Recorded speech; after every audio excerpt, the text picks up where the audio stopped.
So, Very good. I'm going to talk to you guys today about privacy and information retrieval. This is a quote by Edward Snowden, and he's talking about how the NSA watches you, no matter what you're doing on the internet. But of course, privacy in IR is a lot different because we're going to be involved in searching for things, and then clicking on documents, and then having query logs and stuff like that. So, why is privacy in IR important? Who knows?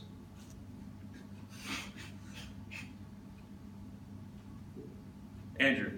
For all the reasons why I didn't tell you 2 weeks ago. Yes, you did, which is for 3 different things. I'm going to cover 3 different topics. I'm going to cover cookies, query logs, and personalized search engines. And I'm going to start with cookies. So who knows what cookies are? A tasty baked good. Yeah, that is correct. But who knows what cookies are in terms of computers and technology? The cache the information you're robbing. Exactly. So, about a couple years ago, there was this thing called the European Cookie Law. Anyone knows what it is? Yeah. They have to tell you that they are using cookies and you have to agree to that. Mhm. It's really annoying. Yeah, and it was passed like I think in 2011, and pretty much no one follows it. And all you have to do really is just have a banner ad that says like I have cookies, click here to learn more, and then agree and close. And that's what everyone does. What? The Dilbert website. Yeah, or the top. And that's what everyone does in practice. But what it's supposed to do is give users the ability to turn on and off cookies. And I have not seen a single website that has done that. That'd be really cool, but I haven't found a single website that does that. And Spain fined 2 websites in 2012. They were the first country to fine anyone about it. And the article was in Spanish, so I couldn't really read it, but it was like around 5,000 euros. And then I read another article, I think it was in 2014, where the Netherlands fined a website for 25,000 euros for not complying. So it seems like they're sometimes taking it seriously and sometimes not. But I'm here to discuss the paper called The Automatic Assessment of Website Compliance to the European Cookie Law with CoolCheck. Yeah, so who here knows what CoolCheck is? Okay, so CoolCheck is this thing that you give it a URL and it returns whether or not it validly follows the European cookie law in terms of just like it has a little thing that says I agree and consent to the cookies.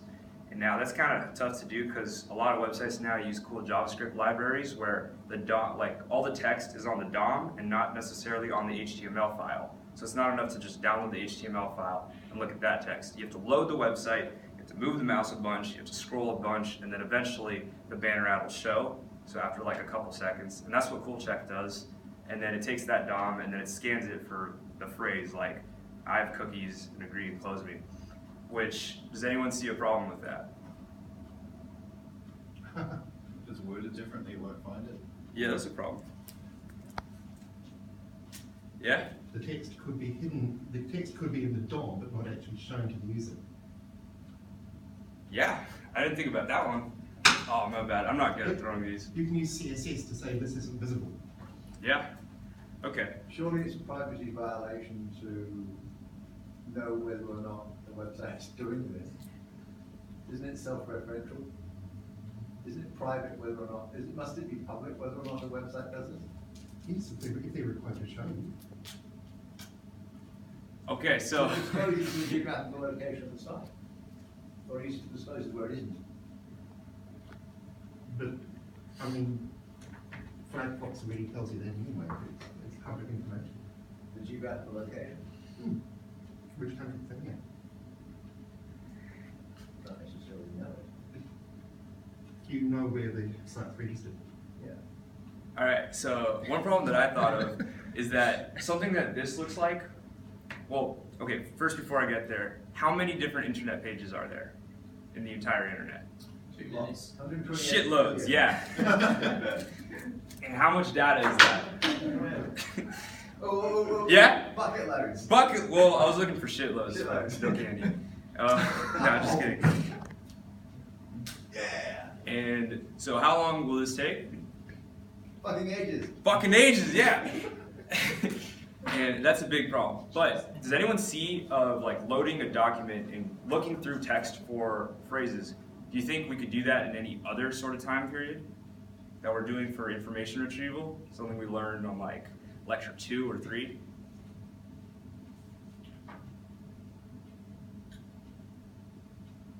That's right, indexing.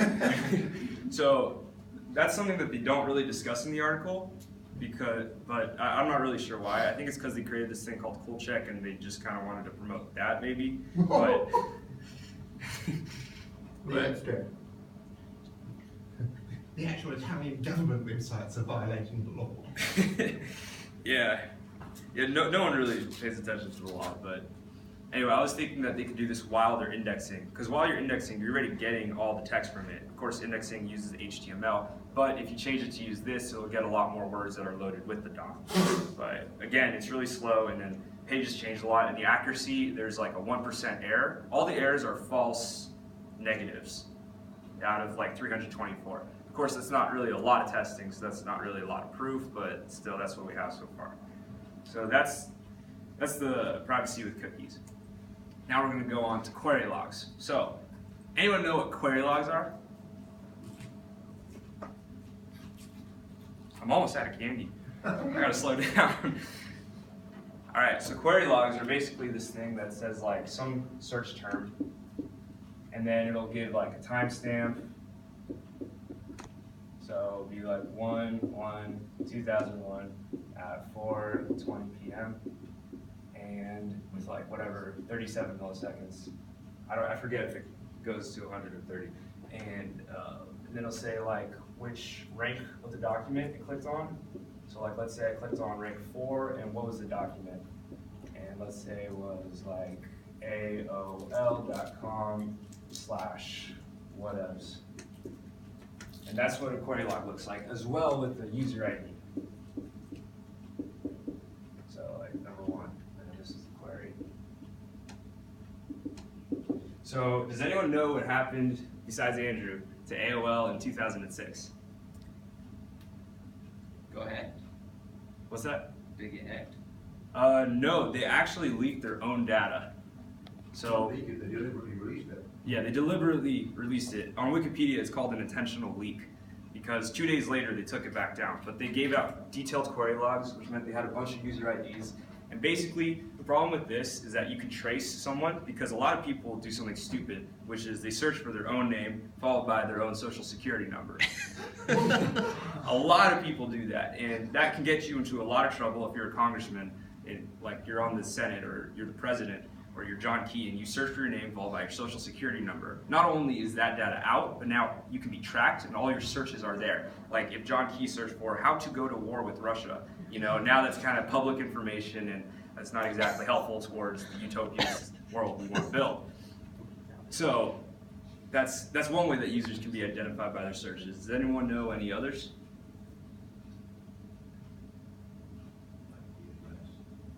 IP address, yeah. Well, I was thinking location, because if I search like for my name in Mountain View, California, which is where I went to high school, then they can figure out, oh, this guy probably went to this high school, and I'm one of 2 Jonathan Grants in Mountain View, California.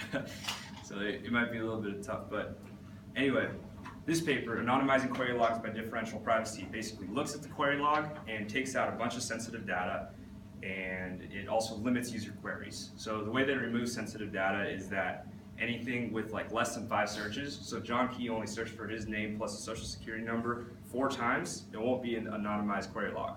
Of course, it's like, if he searches for it more than 5 times, or 5 or greater, then this can create a lot of, you know, it doesn't really do anything, which is a potential problem I see. I think there's an easy way to do it with like, what's it called, regex. And another thing it does is it limit users' queries so that you only get end user queries per user. And these are the problems that I thought actually it's not slower, it's actually faster than generating normal query logs because you don't generate an entire query log, you just have, or like not every single query is logged. And another thing that it does that I didn't write in the slides is that instead of having one table like this, instead it has like, it has a 3-way table. And instead of having this timestamp, it gets rid of this, and it says what the next query was. So that way it's a little bit tougher to track. It's a little bit more anonymous. Does anyone see any problems with this? Besides the ones that I said. You run out of candy yet? I got enough.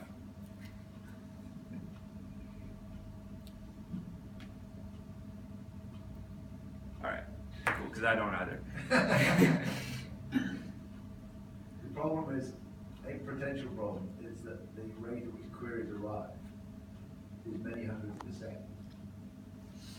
And it's often difficult if they're arriving in a distributed system to know what the correct order is about piecing it back together, because they could arrive at different data centers, for example, in the same reason. So if you keep your timestamp, which you're suggesting that you might get rid of, then at least you can piece it together for the same user across multiple data centers. Otherwise, I'm not sure how you would compute the data that you need to put into the log to be able to actually work out what the user had done when the logs themselves are distributed across multiple centers. Exactly. Oh. Horrible. My bad. Okay, and now for the last part is exposing oneself to the search engine. So search engines nowadays kind of take your user ID and build a profile around you, whether or not you sign into an account or not. And so how can a user be identified by a search engine? Cookies? Cookies, yeah, and IP addresses. And location and devices, stuff like that. And how can a user prevent this? Like if you don't want to be known by Google who you are, or to be like given a personality profile, do you know how you can stop that? Never use the internet. Yeah. Use a VPN? You could use a VPN, but if you use the same VPN, it can still track you. Use Tor? Yeah, you can use Tor. I got 3 last ones after this. Yeah, so those ways all work, but Throw your phone away every 2 weeks? that'd be fun. But I read this article called Topic Model-Based Privacy Protection and Personalized Web Search, and how it works is every time you submit a query to the search engine, it submits K other queries from some random set of categories. And that set of categories could also be the categories that you are searching for. So if I've searched for like news in Kenya a lot, and now I search for the basketball scores, then it'll also search for news in Kenya, because it knows that that won't affect my personality profile because I've already searched for it. And another thing that it does is after it searches for it, it doesn't just search, it also clicks on a link for you. It like simulates a click. And so that way it can add to the query log, so it can still be useful. But in a way, it's all simulated, and that kind of, to me, defeats the whole point of having query logs. Yeah? If you're paying for your internet connection, what does this do to it? If you're, well, I guess it'd be a bunch of extra, like every time you search for something, you would do another K amount of searches, which would, I mean, searches are kind of, are really low bandwidth, I think. But Like a so- browser does a lot of prefetching, which your phone already does, and you don't have that. The browser already does, you don't. Oh, but then you click on the link and that but loads the you page. click on the links to get you a whole bunch of pages. Yeah, Is it necessarily fetching the data from the pages, or is it just saying that you clicked there for the web engine to then work through? I think it just, like, you click on it and then it doesn't actually fetch the data. Yeah. But if it does, then, The search engine will send you a redirect, which you're then supposed to follow, but you can choose not to. okay, there we go. Yeah, so does anyone see any problems with this? I've got 3 last pieces of candy. Oh, Richard did. Bandwidth. Oh yeah, you did. This is hard. Alright, these are the problems that I came up with. First of all, it will affect personalization. Like for instance, there's something it didn't take into account, which is location and time. Like if every morning I search, like right when I wake up, I want to search the NBA scores because I want the Golden State Warriors to win the finals because they're almost about to do it. And that's at like 9 a.m. when I wake up. And then at 11 a.m. I start searching for like news in Kenya. Then what this could affect is when I search for the Golden State Warriors score at 9 a.m., it could simulate a search for news in Kenya at that same time. And because of that, at 9 a.m. I might get alerts for news and when I'm not ready for that. And another thing is like if I search for there's this fast food place in America called Taco Bell, which is awesome. It's like $1 for taco, you know, Yeah, $1 for tacos, $1 for burritos.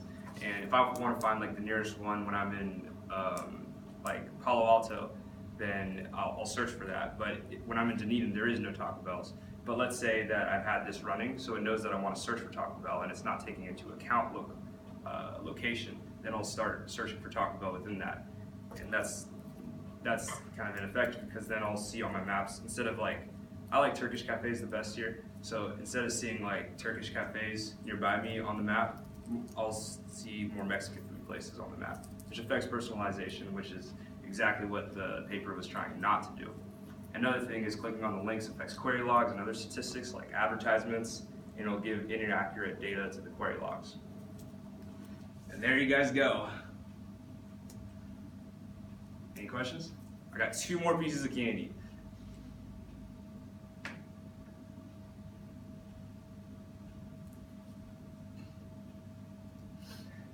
Well, that's a question. Is it candy? Yeah, So, a few questions. these are easy questions.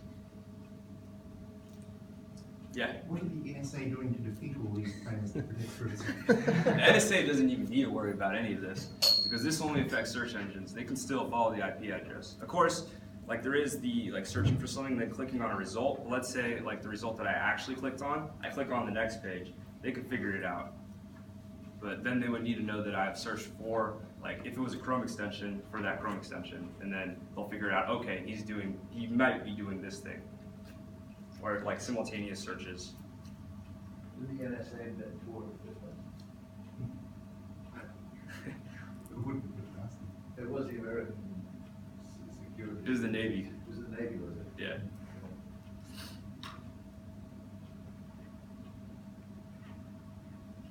All right, cool. Thanks for listening.